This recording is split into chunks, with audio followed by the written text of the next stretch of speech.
अस्सलाम वालेकुम। Brain haemorrhage एक ऐसी कंडीशन है जिसमें ब्रेन के अंदर मौजूद कोई ब्लड वेसल्स फट जाती है और जिसकी वजह से ब्रेन में ब्लीडिंग होना शुरू हो जाती है। ब्लीडिंग या तो ब्रेन टिश्यूज़ में होती है या ब्रेन को कवर करने वाली प्रोटेक्टिव लेयर्स में।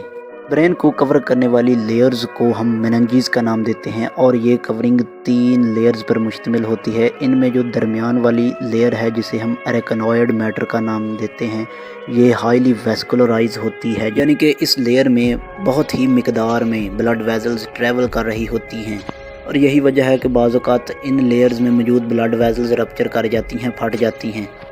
और जिसकी वजह से ब्लड वहाँ पर लेयर्स में इकट्ठा होना शुरू हो जाता है। ब्लीडिंग ब्रेन टिश्यूज़ में हो या ब्रेन को कवर करने वाली लेयर्स में, दोनों ब्लीडिंग ही ब्रेन को नुकसान पहुँचाती हैं।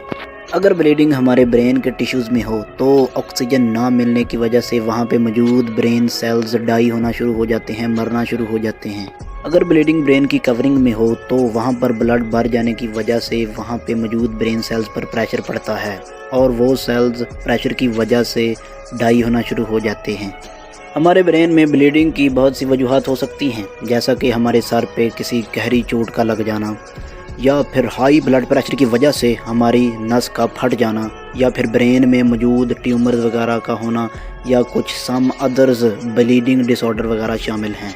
अगर हम ब्रेन हेमरेज की सिम्टम्स की बात करें तो इसकी सिम्टम्स में सबसे पहले आता है कि ब्रेन में हाई सीवियर पेन होना और इसके साथ उल्टियाँ, वॉमिटिंग वगैरह शामिल हैं। वॉमिटिंग के साथ साथ पेशेंट को देखने और बोलने में मुश्किल महसूस होने लगती है और इसके साथ ही उसकी बॉडी की कोऑर्डिनेशन भी लूज़ होना शुरू हो जाती है। अगर आपको इस तरह की सिम्टम्स किसी भी शख्स में नज़र आएँ तो उसे फ़ौरन डॉक्टर के पास ले जाना चाहिए,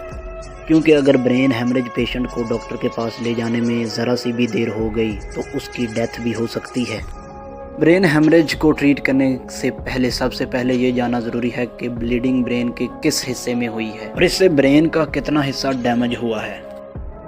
ये सब चेक करने के लिए डॉक्टर्स ब्रेन का सीटी स्कैन या MRI परफॉर्म करते हैं और जब पता चल जाए कि ब्लीडिंग किस ब्रेन के पार्ट में हुई है और फिर ट्रीटमेंट शुरू कर दिया जाता है।